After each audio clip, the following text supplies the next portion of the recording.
కాలేజీకని చెప్పి బయలెల్లే కుర్రాడు bus స్టాపులో pose చూడు. సెల్లు సేత పట్టుకొని స్టిల్లు కొడుతూ వాడు అమ్మాయిలెంట పడతాడు. మార్నిసు సినిమాకు రమ్మంటూ వాడు సెల్లులో మెసేజులే పంపుతాడు. అయ్యో విలువైన కాలాన్ని అయ్యో విలువైన కాలాన్ని వెలిగించే చదువునే గంగాలో కలుపుతున్నాడు.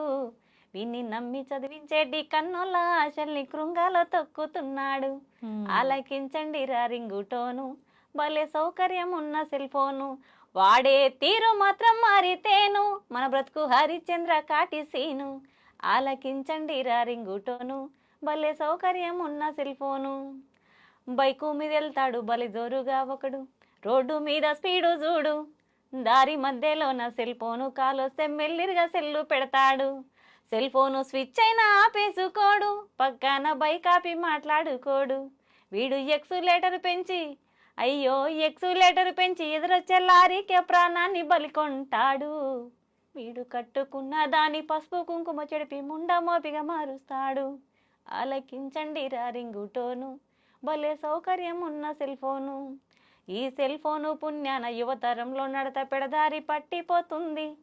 బాతురూములోన వీడియో సెల్లుతో ఫోటోలనే తీస్తుంది.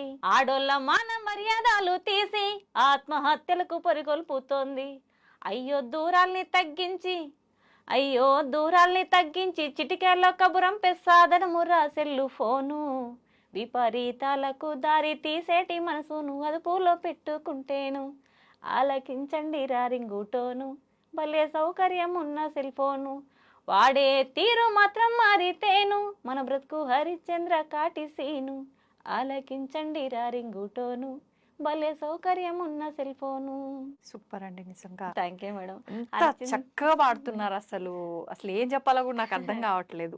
నిజంగా ఎంత మంచి ఈ పాట ఎవరు రాశారు అసలు? ఈ పాట రెల్ల సింగరు జానకిరామన్న అని ఖమ్మం అన్న పాడాడు సాంగ్. ఇది ఒక తన ఛానల్లో. ఇది నాకు మంచిగా యూజ్ అవుతుంది.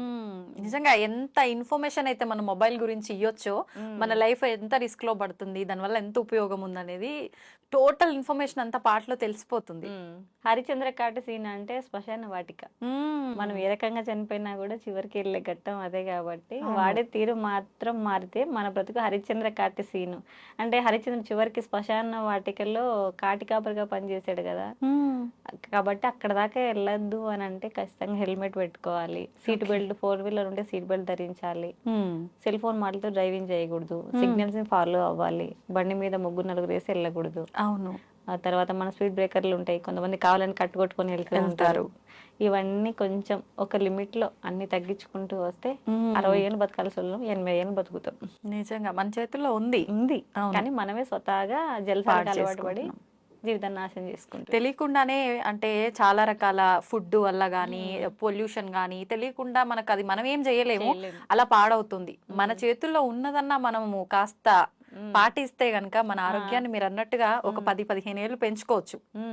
అప్పటి తిండి తిన్న వాళ్ళు మేడం మనకి 100 పైబడి బతికిన వాళ్ళు ఇప్పుడు ఉన్నారు. కానీ ఇప్పుడు ఏ చిన్న పిల్లాన్ని రక్తం తీసి టెస్ట్ చేసిన షుగర్, బీపీ, థైరాయిడ్ అని కనీసం 30 వయసు కూడా రావాల్సిన పని లేదు, ఆటోమేటిక్ గా వచ్చేస్తున్నాయి. ఇప్పుడు ఈ రోగాలన్నీ వచ్చిన తర్వాత పాత తిండికి అలవాటు పడిపోయి జనాలు అంబలని మళ్ళీ అన్ని వచ్చాయి, పాతవన్నీ తీసుకొచ్చారు. అవునవును. అట్లా అంటే పాతకాలం పద్ధతులన్నీ ఇప్పుడు మళ్ళీ కొత్తగా ఫ్రెష్ గా స్టార్ట్ అవుతున్నాయి. అప్పుడు దంపుడు బియ్యం వండుకొని తినేవాళ్ళు, ఇప్పుడు అవే బియ్యం అప్పుడు 10 రూపాయలకి కిలో తీసుకుంటే ఇప్పుడు 200 కిలో పెట్టి కొనుక్కునే పరిస్థితి వస్తుంది.